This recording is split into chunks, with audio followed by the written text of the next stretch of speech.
ऊना में क्राइम का ग्राफ पिछले कुछ महीनों में तेजी से बढ़ने लगा है। 25 मार्च की आधी रात को बडाला में लूट हुई। उससे पहले नंगड़ा, मलाहत, हरोली में चोरों ने घरों पर धावा बोला। डॉक्टर के सरकारी आवास से लाखों रुपए चोरी हो गए। अब किसी की गाड़ी से लैपटॉप चोरी हो रहा है। किसी महिला के गले से सोने की चेन लेकर शातिर फरार हो रहे हैं। किसी नर्स का पर्स अस्पताल से गायब हो जाता है।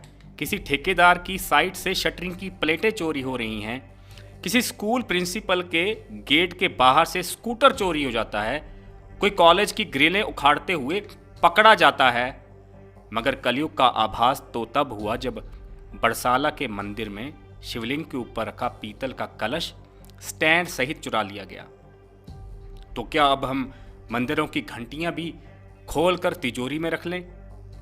आखिर चोरों के हौसले इतने बुलंद क्यों हो रहे हैं? क्या अपराधियों पर पुलिस की पकड़ ढीली पड़ चुकी है? असल में कांग्रेस सरकार आने के बाद सिस्टम में हुई हलचल का फायदा उठाते हुए चोरों को हाथ खोलने का मौका मिल गया है। चोरी के सारे मामले पुलिस तक पहुंचते भी नहीं हैं। जो रिपोर्ट हुए हैं उनमें भारतीय दंड संहिता की धाराओं के तहत मामले दर्ज कर लिए जाते हैं। चोरी की कुछ घटनाएं इस तरह से हैं। 25 मार्च की आधी रात को बडाला में मां बेटी को बंधक बनाकर गहने लूट लिए गए। चोर खुद को पुलिस वाला बताकर घर में घुस आए थे। पुबोवाल कॉलेज की ग्राउंड से लोहे की ग्रिल उखाड़ रहा एक चोर पकड़ा गया। ललड़ी गांव में पशुशाला से टोका मशीन की मोटर चोरी करने वालों को भी पुलिस ने पकड़ लिया।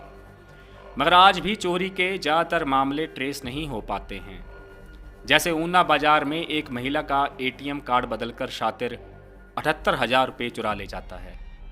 9 मार्च को अंब में एक बुजुर्ग का एटीएम कार्ड बदलकर खाते से 1.5 लाख रुपए निकलवा लिए गए। रक्कड़ कॉलोनी में शादी में शामिल होने के व्यक्ति की कार से कोई लैपटॉप चोरी करके ले गया। घंडावल में सरकारी ठेकेदार की साइट पर लेबर ने शटरिंग की प्लेटें खोलकर किनारे पर रख दी थीं और छुट्टी पर चले गए। अगली सुबह आकर देखा तो प्लेटें गायब थीं। अंब के प्रतिष्ठित गुरुकुल स्कूल की प्रिंसिपल मैम ने अपना स्कूटर गेट के बाहर खड़ा किया था। जब वह सुबह वापस आकर देखती हैं तो स्कूटर गायब हो जाता है। कुंगड़त गांव में अपने रिश्तेदारों के घर जा रही एक महिला जैसे ही गांव में पहुंचती है तब तेज रफ्तार मोटरसाइकिल सवार आते हैं और उनके गले में पहनी लॉकेट वाली सोने की चेन लेकर उड़नछू हो जाते हैं। मलाहत में 2 घरों में चोरी होती है। एक में तो परिवार सो रहा था कि चोर दूसरे कमरे में सेंधमारी करके आभूषण उड़ा ले जाते हैं। नंगड़ा में 2 सगे भाइयों के घरों से चोर 11 तोले सोना चुरा ले गए। इससे पहले बंगाणा के ठठू में एक पूर्व फौजी को अगली सुबह भैंस खरीदने के लिए जाना था। मगर रात को चोर घर की अलमारी में पड़े 1 लाख रुपए चोरी कर ले जाते हैं। बंगाणा के ही चपला में उसी रात एक घर में भी चोरी हुई थी। नंगल सलांगड़ी में शादी में गए एक परिवार का घर चोरों ने साफ कर दिया था। पीजीआई चंडीगढ़ गया ऊना का एक निवासी जब वापस लौटा तो घर का ताला तोड़कर चोर कैश और सोना ले जा चुके थे। असंख्य घटनाएं घटित होने के बाद भी ज़्यादातर मामलों में चोरों का आज तक पता नहीं चल पाया है।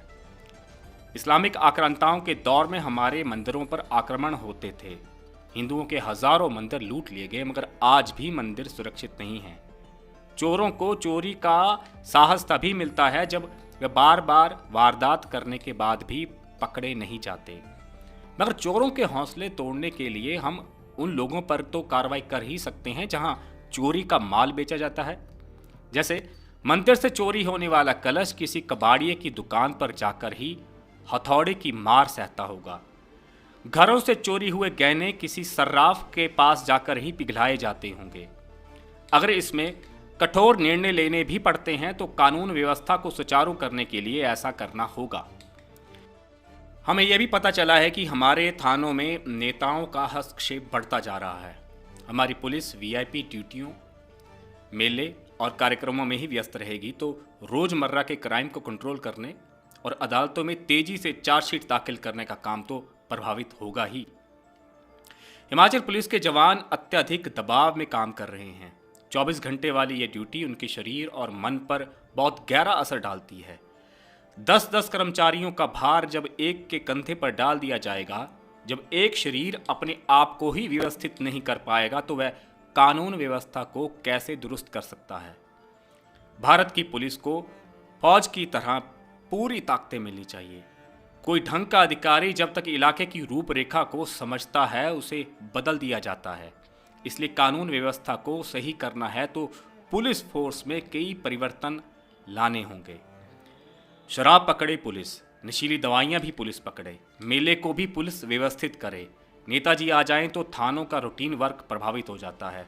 सैकड़ों अपराधों को रोकने का काम पुलिस का है। वन काटुओं से लेकर नदी में अवैध खनन करने वाले हों या फिर चिट्टा बेचने वाला ड्रग पैडलर, अगर हम अपने चारों ओर नजर दौड़ाएंगे तो पता चलता है कि पुलिस पर इतना अधिक बोझ है कि वह चाहकर भी मौजूदा संख्या बल से कानून व्यवस्था को सही नहीं कर पाएगी। अंग्रेजों के दौर से चला आ रहा पुलिस सिस्टम अब बदलाव चाहता है।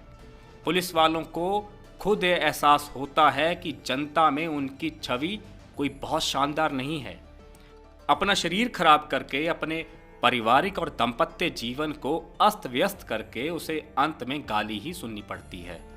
जो मान सम्मान आज फौज को मिलता है वह पुलिस वालों को क्यों नहीं मिलता? इसलिए बात चोरों को पकड़ने की नहीं है, बात सिस्टम को बदलने की है। आज हमें जो पुलिस सिस्टम मिला है वह अंग्रेजों द्वारा थोपा गया है। भारत में अंग्रेजों ने ऐसी पुलिस फोर्स की कल्पना की थी जो राजनीतिक दृष्टि से लाभदायी हो। पुलिस बल को ब्रिटिश राज की तानाशाही को लागू करने के लिए बनाया गया था। अंग्रेजों को गए 76 साल हो रहे हैं, लेकिन उनका बनाया सिस्टम आज तक लागू है। आज का पुलिस सिस्टम आज के लोकतंत्र के अनुसार ना तो कार्य करता है और ना ही आज की जरूरतों के अनुसार बदल पाया है। यह लोगों की फोर्स है, ना कि राज करने वाली सत्ताधारी जमात की। असल में राजनेता पुलिस सुधार करना नहीं चाहते। अगर नेताओं के हाथ से पुलिस निकल गई तो सबसे पहले वही अंदर जाएंगे, क्योंकि हम जानते हैं कि माफिया राज कौन चलाता है। अगर पुलिस सुधार हो गए तो जनता सुखी और नेता दुखी हो जाएंगे। आज आप देख लीजिए कि नेता लोग अपने चहेते पुलिस अधिकारियों को अपने इलाकों में तबादला करके ला रहे हैं। जैसे ही सत्ता बदलती है तो पुलिस वाले भी बदल दिए जाते हैं। पैसे से सत्ता और सत्ता से पैसे वाली कहावत हम आसपास चरितार्थ होते देख रहे हैं। जब राजनीति का ही अपराधीकरण हो चुका हो तो उन राजनेताओं के अधीन काम करने वाली पुलिस का मनोबल कैसा होगा, हम ये समझ सकते हैं। राजनेता कभी नहीं चाहेंगे कि पुलिस रिफॉर्म किए जाएं। नेता नहीं चाहते कि पुलिस जनता के हितों में काम करे।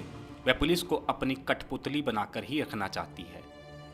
ब्यूरो ऑफ पुलिस रिसर्च की एक रिपोर्ट के मुताबिक भारत का एक पुलिसकर्मी साल भर रोजाना औसतन 14 घंटे काम करता है। अब पुलिस वाले की किसी टीचर, इंजीनियर या दूसरे विभागों के अधिकारियों से तुलना करके देखिए। तरह तरह के लांछन, आलोचना और आरोप सहने वाला एक पुलिस वाला खुद शोषित, प्रताड़ित और परेशान है। ताकतवर होने के बावजूद वह लगातार भयंकर मानसिक और शारीरिक बोझ तले दबा हुआ है। भारत की आपराधिक न्याय प्रणाली आज आउटडेटेड और एक्सपायर हो चुकी है। इसमें एफआईआर से लेकर जज के फाइनल आदेश तक इतने छेद हैं कि न्याय मिलना बहुत मुश्किल हो चुका है। भारत की आपराधिक न्याय प्रणाली पर बात शुरू करने से पहले हम पुलिस के संक्षिप्त इतिहास पर भी एक दृष्टि डालते हैं। आज से 230 वर्ष पहले 1793 में अंग्रेजों के गवर्नर जनरल चार्ल्स कॉर्नवालिस ने हमारे पुलिस सिस्टम की एक तरह से नींव रखी थी। उसने जमींदारों से शक्ति छीन कर अंग्रेजी दारोगाओं को दे दी थी। उसके बाद अंग्रेजों की ईस्ट इंडिया कंपनी ने पुलिस की मदद से जो खूनी खेल खेला उस पर अधिक चर्चा नहीं होती। सभी 1857 के स्वतंत्रता संग्राम और 1861 के पुलिस एक्ट तक ही सीमित रह जाते हैं। मगर उससे पहले एक ऐसा दौर चला जिसके बारे में ज्यादातर भारतीय नहीं जानते। बात 1852 की है, 171 साल पहले की है। आपको इससे पता चलेगा कि पुलिस का इतिहास क्या है और वो 2 सदी पहले इसका गठन क्यों हुआ था। तब अंग्रेजों ने भारतीय क्षेत्र को प्रेसिडेंसी में बांट रखा था।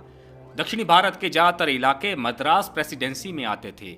आज के चेन्नई और तब के मद्रास के एक उद्योगपति गजूलू लक्ष्मी नारासू चेट्टी पुलिस के आतंक से पीड़ित भारतीय नागरिकों की रक्षा के लिए लंदन में बैठे अंग्रेज सांसदों को लगातार चिट्ठियां लिख रहे थे कि भारत आकर अपने अधिकारियों की करतूतें तो देखो।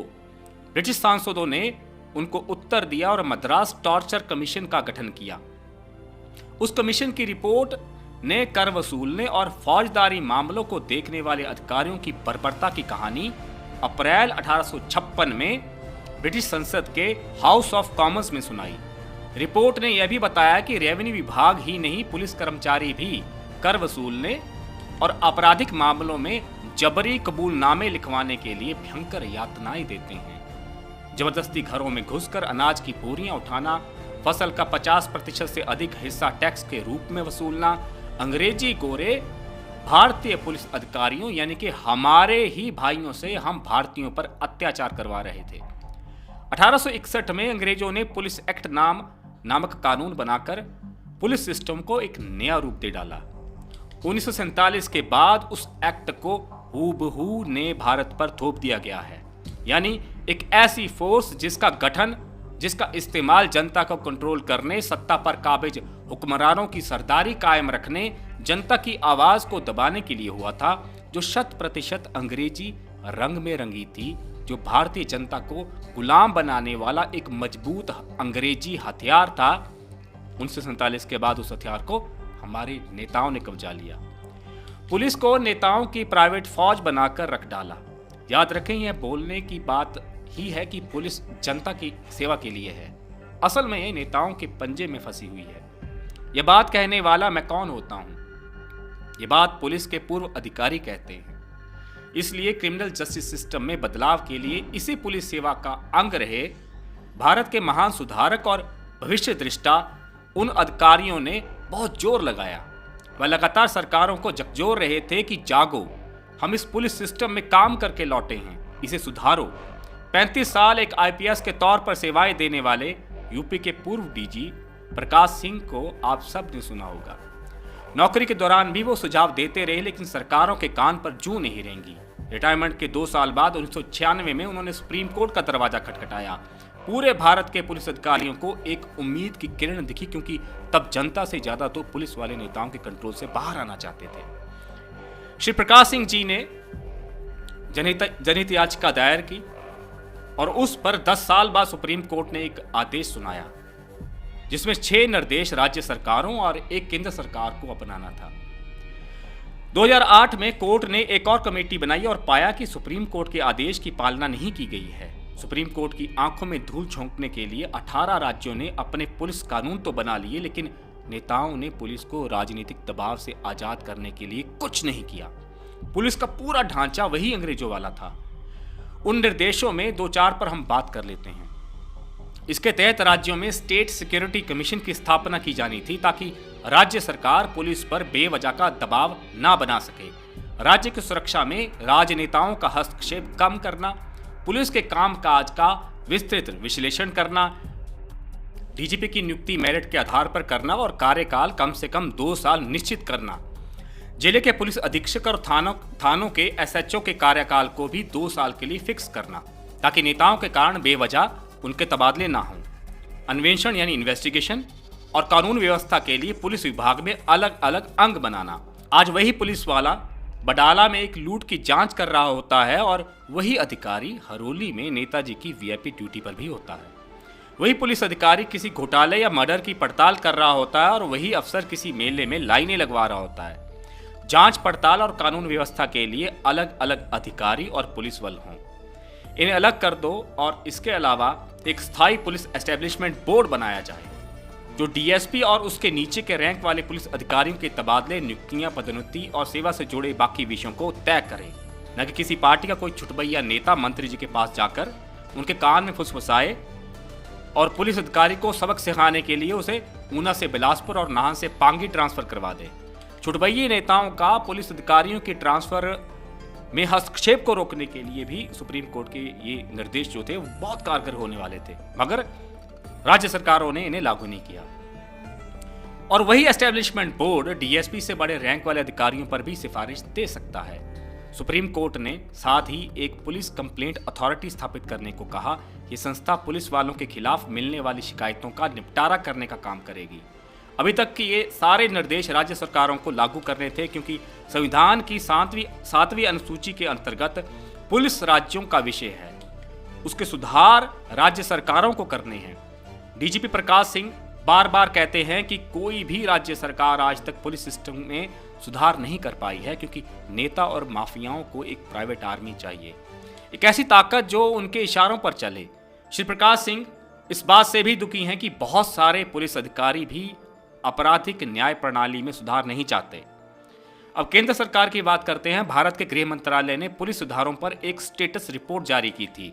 उस रिपोर्ट में गृह मंत्रालय ने भी माना है कि समय समय पर कई कमीशन और कमेटियां बनी, लेकिन पुलिस सुधार नहीं हो पाए। उस रिपोर्ट में मॉडल पुलिस एक्ट और सुप्रीम कोर्ट के निर्देशों का भी जिक्र है। पुलिस सुधारों पर उन कमेटियों और कमीशन की रिपोर्टों पर अगले भाग में चर्चा करेंगे। उस भाग में हम अंग्रेजों द्वारा 1861 में बने पुलिस एक्ट, 1862 में बने पीनल कोड, 1872 में बने एविडेंस एक्ट को भी खंगालेंगे।